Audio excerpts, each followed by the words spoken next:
यदि आप भगवान महादेव जी को अपने गुरु रूप में धारण करना चाहते हैं तो आपको अपने आसपास किसी शिव मंदिर में जाकर के दाहिने हाथ में जल, अक्षत, पुष्प, कुछ दक्षिणा आदि रख करके इसके निमित्त संकल्प लेना चाहिए। संकल्प बहुत साधारण होता है। संकल्प में यह तो प्रारंभ में सबको ही बोलना है कि कौन सा वर्ष चल रहा है। संवत्सर का नाम होता है ना, हर संवत्सर, हर वर्ष का नाम होता है सनातन धर्म में। तो वर्तमान में कौन सा संवत चल रहा है, कौन सा महीना चल रहा है, इसका वर्णन करें अपने संकल्प में। कौन सा पक्ष चल रहा है, कौन सी तिथि है, आज कौन सा वार है, किस स्थान पर, किस नगर क्षेत्र में आप यह संकल्प कर रहे हैं उसका वर्णन करिए। अपना नाम, अपने पिताजी का नाम वर्णन करिए, अपने गोत्र का उच्चारण करिए।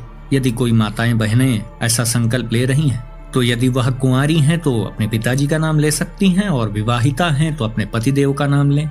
अपने पतिदेव के गोत्र का उच्चारण भी कर सकते हैं। संकल्प में यह सब कुछ वर्णन कर लेने के बाद आपको अपने संकल्प का उद्देश्य वर्णन करना चाहिए। यह सब कुछ प्रक्रिया आप बोल के भी कर सकते हैं और मानसिक रूप से भी कर सकते हैं। ऐसा आवश्यक नहीं है कि बोल बोल के ही आप संकल्प लें।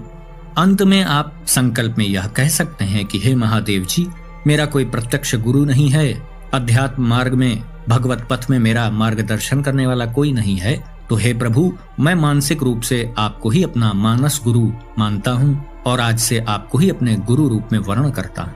बस इतना कहकर आपने जो हाथ में जल, अक्षत, पुष्प, कुछ दक्षिणा आदि ली है वह शिवलिंग के निकट ही छोड़ दीजिए। शिवलिंग के ऊपर नहीं छोड़ना है, उसके निकट छोड़ दीजिए। तो मूल बात तो मन से ही किसी को गुरु मानना होता है, लेकिन आप कोई औपचारिकता भी करना चाह रहे हैं तो यह संकल्प आप ले सकते हैं। इसके बाद जब आप महादेव जी को अपने गुरु रूप में धारण कर लें तो आपको सबसे प्रथम कार्य यही करना चाहिए कि उनके नाम का जाप प्रारंभ कर देना चाहिए। अब बहुत से लोग यहाँ पर यह प्रश्न करते हैं कि महाराज जी, गुरु का नाम थोड़ी जपा जाता है, जपा तो अपने इष्ट देव का नाम जाता है। तो अक्सर यह प्रश्न करते समय लोग यह भूल जाते हैं कि महादेव जी कोई भौतिक गुरु के जैसे थोड़ी हैं। वह जगत के स्वामी भी तो हैं। ठीक है, वो आदि गुरु हैं, जगत गुरु हैं, लेकिन वह इस अखिल ब्रह्मांड के, अखिल सृष्टि के स्वामी भी तो हैं। और सबसे मूल बात यह है कि गुरु और इष्ट में कोई भेद ही नहीं होता है। जगत गुरु शंकराचार्य जी ने भी इस विषय में बोला है। आप वीडियोस देखना चाहें तो यूट्यूब पे उपलब्ध है, आप देख सकते हैं। तो गुरु और इष्ट में कोई भेद नहीं होता है। जिनके पास कोई प्रत्यक्ष गुरु नहीं है तो क्या उसे नाम जाप करने का अधिकार नहीं है, उसे भगवत प्राप्ति करने का अधिकार नहीं है? ऐसा नहीं है।